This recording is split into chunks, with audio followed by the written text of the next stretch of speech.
tere! Oleme tulnud Alastarosse ja täna on siis 4. juuli ja nüüd algab võistlus. Euroopa meistrivõistlused ja Soome meistrivõistluste 3. etapp on algamas. Tegelikult oli Viljar meie kohalejõudmise päevaks viibinud Alastaros juba pea nädalapäevad, sest ka eelmisel nädalavahetusel toimusid samas kohas võistlused ja eelmise nädala tulemus oli igati väärikas esikoht. Ja nüüd, kui te piilute mu selja taha, siis meie selja taga on Top Methanol ja Top Fuel Dragsterid, et neid on siin päris mitu. Ja kui me räägime Top Fuel Dragsterist, siis 8000 hobujõudu ja 7G stardis, see on mida oodata, nii et vaatame 3 päeva, mis 3 päeva meile toob. Ja see pole veel kõik. Kui me nüüd mu selja taha vaatame, siis Pro-stockid ja Pro-mood autod on ka need, mis pilku püüavad ja sellist hobujõudu, sellist kiirust iga päev ei näe, nii et natukene küll on inimlikum ja samas on nagu minu jaoks isiklikult on vähe huvitavam, kui auto meenutab autot. Natuke inimlikum tähendas Viljari jaoks seda, et Pro-stock autodel on mootoris umbes 1400 hobujõudu. Pro-modified aga tähendab 3000 ja kohati isegi enamat hobujõudu. Ja nüüd oleme saabunud Outlaw siis sektsiooni, kus on kõik siis meie konkurendid koos ja lähme piilume lihtsalt salaja, lähme piilume, vaatame, mis meil üks konkurent siin teeb. Kas on mingeid probleeme ja kas ta saab meiega kõrvuti siin 2 päeva jooksul või 4 päeva jooksul sõita, nii et lähme piilume. Onko kaikki kunnossa?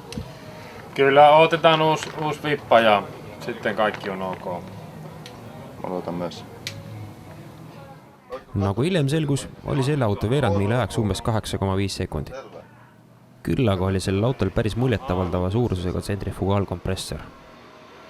Minu üllatuseks, kui me vahepeal kalal käisime, siis on Outlaw, ütleme siis sektsiooni on saabunud meie vana konkurent Streetbay ajast, aga ta on Nitro, ütleme siis Nationalil on ta sõitnud siis tavaliselt kompi, siis kompi seekord ei tule ja meie üllatuseks on ta meiega koos nüüd Outlaw's, nii et lähme küsime, mis ta arvab sellest. Miks ta üldse Outlaw's sõidab? Miks siis ajad nüüd Outlaw'ssa? Ainut luokka, mihin tämä kelpas, missä voi ajaa sitten täysiä. Mutta auto on nopea. Toivottavasti. Riittävän nopea. No riittävän nopea, jos ajata Outlaw'ssa. Väga tihti ei näe nii perfektselt viimistletud autot, et siin isegi kui ma ukse lahti tegin, siis see uks käis sedasi nagu, ütleme, Mercedes S-klassile, see ei takerdunud. Ja tõepoolest selle vana Opeli viimistluskvaliteet oli selline, mida võistlusautode juures väga sageli just ei kohta. Auto armatuurlaud näiteks oli vormitud välja süsinikjõust. Samuti oli leitud väga stiilne lahendus lülititele. Ja loomulikult polnud tähelepannud jäänud ka auto kapotialune. Ka seal nägi iga detail välja just nagu oleks eile tehasest tulnud. Et see on ka väga ilus auto, et kui sa nagu vaatad seda värvilahendust, siis ma alguses mõtlesin, see on värvitud, aga ma arvan, et see on teip. Onko see teipi või värvi? Teipi, jah. Et ma ei ole teipina näinud mitte kunagi nii ilusat pinda, et see on nagu väga hästi tehtud, et originaaltuled on ära kasutatud. Aga me sõidame homme koos, nii et vaatame.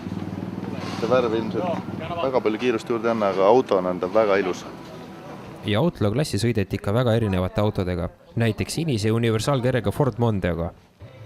Või siis näiteks see 82. aasta Celica Supra, mille peale oli paigaldatud 500 kuuptolline piikblokk.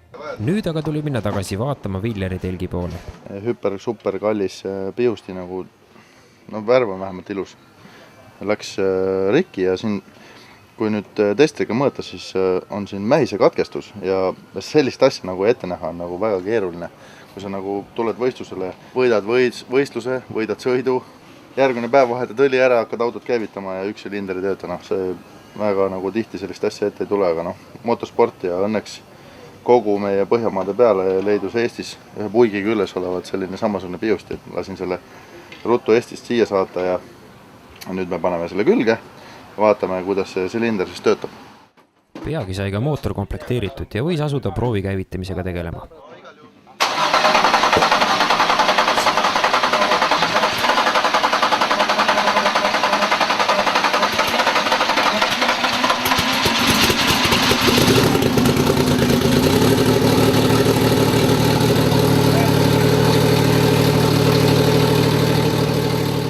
Seega Godzilla pihusti probleem lahenes õnneks suhteliselt valutult. Järgmiseks jõudis meie boksi tehnilise kontrolli kohtunik. Tema ülesandeks on enne igat võistlust vaadata üle kõik autod.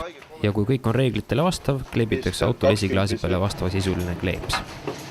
Villeri auto juures oli kõik korras ja seega sai rahulikult jätkata järgmise päeva ettevalmistustega. Samal ajal tuli autosid ja tiime aga platsi peale järjest juurde.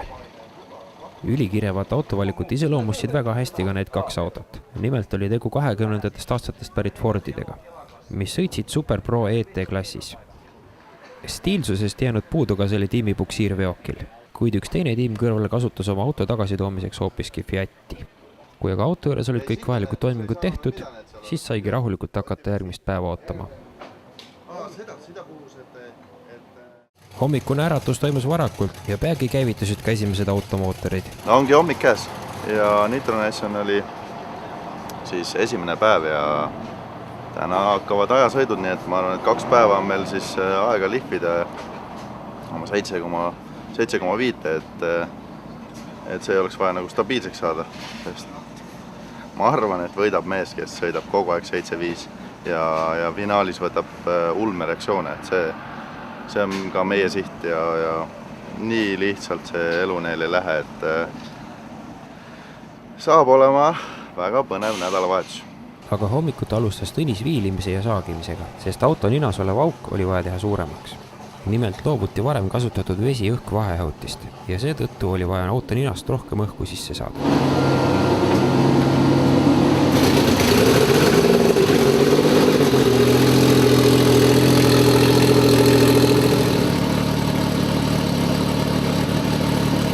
Nagu iga hommiku me paneme auto käima, proovime ära, kuidas on õlirõhud, kuidas on siis silindrite töö.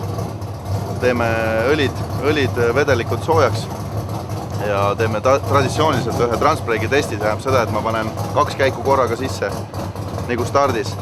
Lasen turborõhu ülesse ja siis uuesti maha. Tähendab seda, et nüüd meil on võimalik logist vaadata, kas kõik on korras, kas kütust jagub, kas küünlad töötavad, kas mootor ei leki. See on nagu eriti vajalik.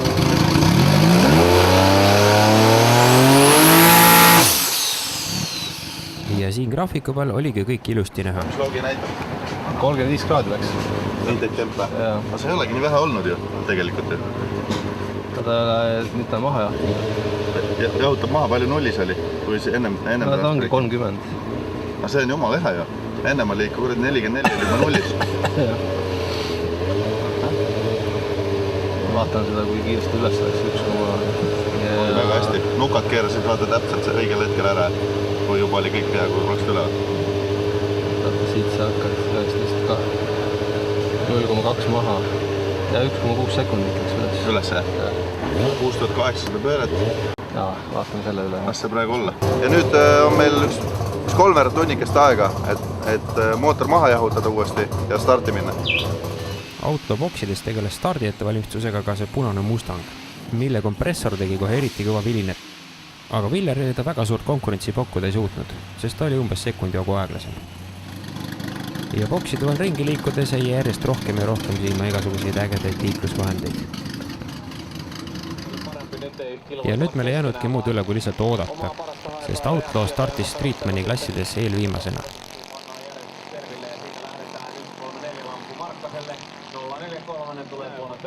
Esimesena startisid lapsed junior tracksteritega, mis nägi põhimõtteliselt välja nagu päris trackster, aga oli palju väiksem ja oli varustatud muruniite mootoriga. Panin endale selle tulekindla ülikonna selga, sest et õues oli jube palav ja vaata, ega siis tegelikult õiged mehed käivad saunas ka ju karvamütsiga, nii et ma panin oma 7-kiilise Nomeksi selga, et soe ligi ei pääseks. Aga nüüd ma ootan, et põhimõtteliselt ma arvan, et 1,5 tunni jooksul hakkame nüüd starti minema. Margus praegust paneb rehvirõhud paika ja Tõnis selja taga teeb veel esistanget ringi, nii et see töö veel käib viimase minutini. Ma arvan, et nibin-nabin me jõuame sinna stardijoonele ja siis on kõik valmis. Pärast teeme jälle ringi. Ongi minek. Ma olen seda tükk aega oodanud ja nüüd me lähme. Õnneks on meil line-up on üsna lähedal, et me lükkame telgist välja ja poisid lükkavad tagurpidi tagasi ja oleme kohal. Aga mul on palav. Alati on millegi pärast nii, et päeva esimene start, siis mul on natukene ärevus on nagu selline sees. Aga mida sõita edasi, seda rahulikumaks ma muutun ja finaalis on nagu rahu ise. Aga need keegi helistab ka mulle, tahab teada, kuidas mul läheb.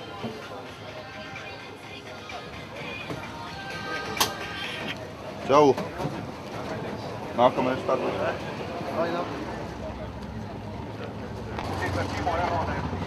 Nüüd näed, milline pugu mul seljas on. Ma arvan, et vanemad inimesed teavad, et see vanasti Vene ajal oli käidi, jah. Siin olid veel niisugused kirsad, olid ka kõigil jalas. Mul on vähe moodsamad jalanud. See ülikond on üsna sama, siin on see silt pandud. Ja nii me istusimegi seal rivi lõpus. Ootasime, et Super Pro ET klass saaks ära sõidetud oma sõidud ja algaksid Outlaw klassi sõidud.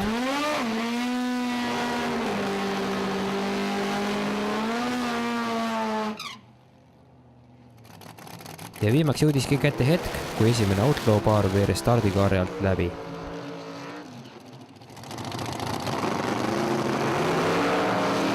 Ja esimeste ringide aeg kippusid jääma kuskile 8,5 sekundi kanti. Järgmiseks läks võistlust tulla see sama ülisuure kompressoriga Dodge. Paraku suutis ta juba burnouti tehes raja korralikult ära õlitada ja kohtunikel oli jälle tükk tegemist, et rada taaskord puhtaks saada.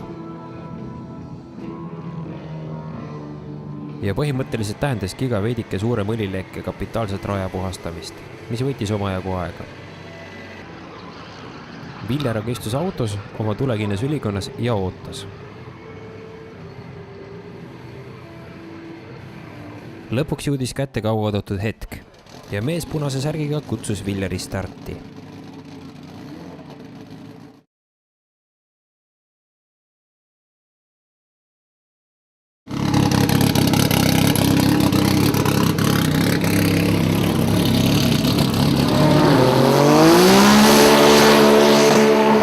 Juhuse tahtel sattus Villar kokku esimeses sõidus kohe selle rohelise Opeliga, millest enne juttu oli.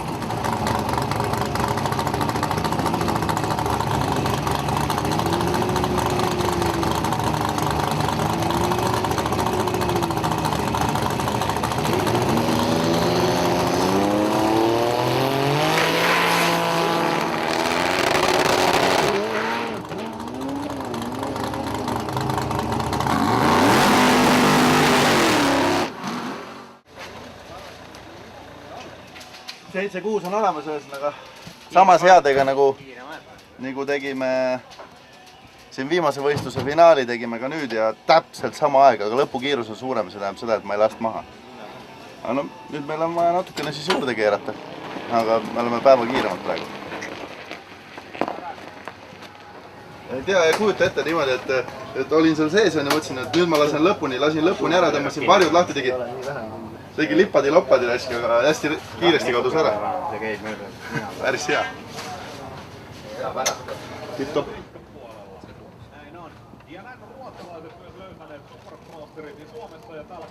Väga hea. Väga hea. Ja seejärel loomulikult vaadati üle ka viimase sõidu logifailid ja tehti ka mõningad muudatused autoseadistuses. Ikka selleks, et järgmise sõiduga veel paremat aega jahtida. Vahepeal olid taas line-upi aga jõudnud Super Pro ET autod. See tähendas seda, et järgmise klassina oli peale minemas jälle Outlaw. Me teeme teise sõidu ära. Oleme. Viestettä tulee tuonne radalle. Köydään autosta ja näin ollen FVR:n rataryhmä. Kui aga line-up jõudsime, oli võistlus taas kord seisma pandud. Ja seekord vajas rada juba veidi tõsisemat puhastamist. Viller aga ei lasknud ennast sellest häirida. Mul on väga mõnus. Kui nüüd nagu täpsemalt rääkida, siis siit Igi jookseb praegust ja ta jääb siia kuskil soonisesse pidama. Ja siit läheb samamoodi mööda põlve jookseb alla ja jääb sinna sokkidesse seisma, nii et välja ei tilgu midagi, see meie ei leki vähemalt. Vastased lekivad rajale millegi. Aga ma hakkan juba harjuma nende rakmetega, selles mõttes on okei, et esimesed võistlused olid nagu keerulised, et absoluutselt nii ebamugav oli, aga nüüd natuke andsime järgi ka muidugi siit. Ja siis veel mõned kiired harjatõmbed ja peagi oli rada taas sõidukõlbulik. Teiste klasside vahel tegi prooviringiga see hiiglasliku turboga uus Ford Mustang.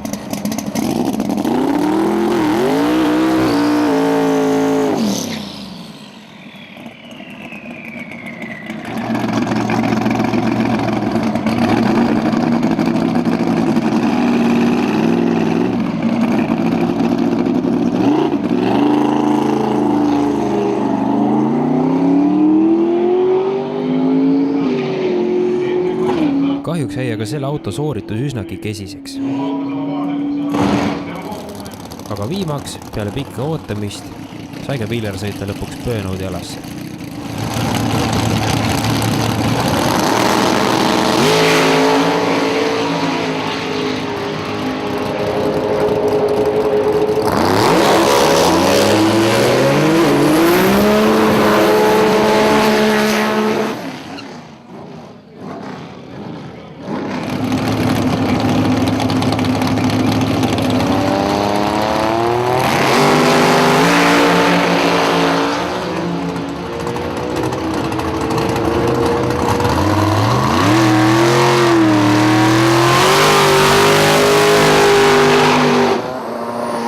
Eesti kõige õnnelikum mees tegelikult siin. Et tegime selle, mille järgi me tulime 751 ja me peame nüüd seda settingut nagu säilitama, sest me ei tohi mitte mingil juhul seda lõhki sõita. 751 on siis üsna lähedal sellele, mis on klassi turvaindeksi 750. Kõik käisid ja ütlesid, et no, täiesti haige, kuidas mehed sõidavad täpselt sinna indeksisse ja nüüd peame lihtsalt seda jätkama seda teed. Meil on nüüd 2 päeva aega seda nagu lihvida seda 751 või 750, et vaatame, et see stabiilselt püsiks, et see on nagu kõige olulisem. Aga siiski tundus Viller veidi murelik. Pisike mure on tegelikult, et mitte et midagi katki oleks. Aga tegelikult võiks sisselaske temperatuur, mis turbotest läbi interkuuleri läheb, võiks olla 50-60 kraadi juures sellise rõhu juures. Aga meil on häda, meil läheb ta mingil põhjusel 90 peale ja seda võimsuse kadu on ikka väga suur, kuna õhk läheb hõredaks sellise kuuma juures ja seda ei mahu enam sinna sisse. Ja nüüd me mõtlemegi välja, et kuidas siis saaks interkuulerit ennem starti võimalikult külmaks saada ja sõidu ajal seda jahedust hoida. Et vaatame, mõtleme välja midagi, ma arvan, et varsti näeb, mingi idee ikka tuleb. Kes aga tunnis, et võistlused tribüünilt jälgimisest ei väheks ja taskus oli kipitamas paras pakki eurosid, said soovi korral sõita sellise autoga. Tegu oli Eagle Racingu 2-kohalise tracksteriga. Reklaamjutu järgi saab auto umbes sekundiga 100 sisse ja pakub lõppkiirust ligi 300 km tunnis. Meie nähtud veerandmiili ajad jäid sellel autol 8 sekundi kanti. Päris kiireid aegu oleks pidanud näitama ka see auto. Tegu oli 3. seeria kompaktiga, millel oli peale pandud 4-silindriline M3 mootor. Väidetavalt on tegu maailma kiirema 4-silindrilise BMW-ga ja veerandmiili aeg peaks tal olema 7,5 sekundit, mida aga kahjuks näha ei õnnestunud.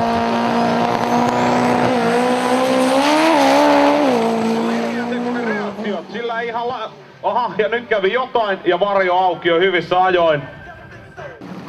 Ja taas oli line-up täis pisikesi junior tracksterit. See oli selge märk, et oli alanud uus ajasuitude voor. Ja seega oli ka Villeril varsti põhjust hakata stardi poole liikuma.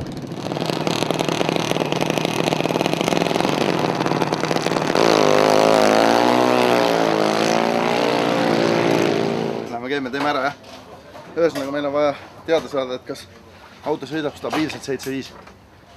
Ja nüüd on natuke ta jahtunud rohkem kui ennem. Ma arvan, et oluliselt parem.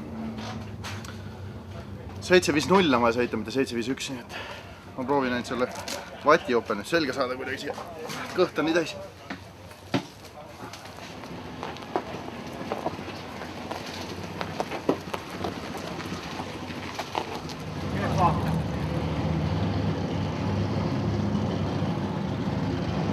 Ihan kun sitä muuten ei olisi ollut, mutta entisestään.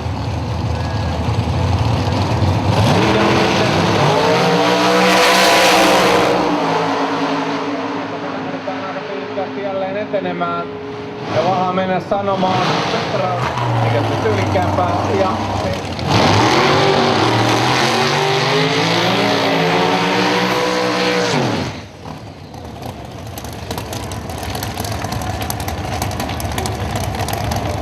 Mäesep 7.5.18 laittelun kärkimies. 75 ajan 2000 saa huonomman sellaisen esitti Joakim Wiklund tällä samaisella radalla viime viikolla.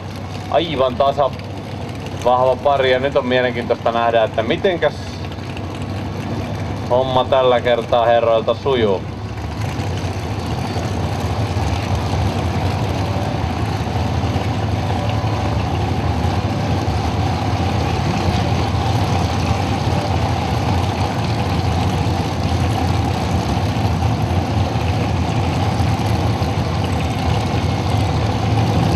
Mäesepillä oli huonoa tuuria kauden avausella kilpailussa Transbreakina.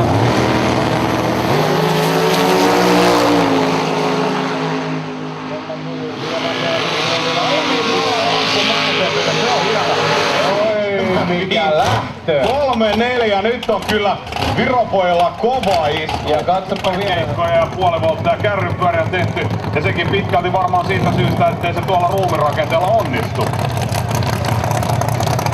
Ja sitten seuraavaksi Seppo Raussi. Pari kertaa tänään jo Raussi mennyt. 79 ollaan paukutettu. 798, 798, 2000 tarkkuudella kaksi parasta. Ja eiköhän sieltä 79 vähintään odotella.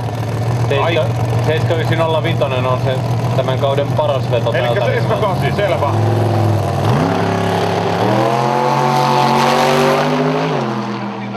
Menee kyllä Raussin peli, ei ole ihmeemmin semmoista hakemista ja työntämistä. 7-8, 9-4. Kyllä, niin se sieltä tuli niin kuin sovittiin. Ikka sama õnnelik. Praegu oli väike plaan, et teeme sellise katselennu, nagu ma ütlesin, et vaatame, kas 7.5 püsib, eks ju, ja me näitasime praegu teistele, et 0,0 reaktsioone. 0,0 reaktsioone võtta ja kogu aeg 7.5 koma natuke peale ei ole mingi teemana. Nüüd jahutame, võtame logi välja, mõtleme, et kas me teeme täna õhtul veel ühe stardi või jätkame homme. Et saaks selle sisselaske tempi alla, siis tuleb kindlasti hobujõud, aga see ei pruugi jälle hea olla, et kui see hobujõud tuleb, siis võib ka natukene aeg käest ära minna. Aga homme on õnneks veel ajasõidud, et seal saab katseda.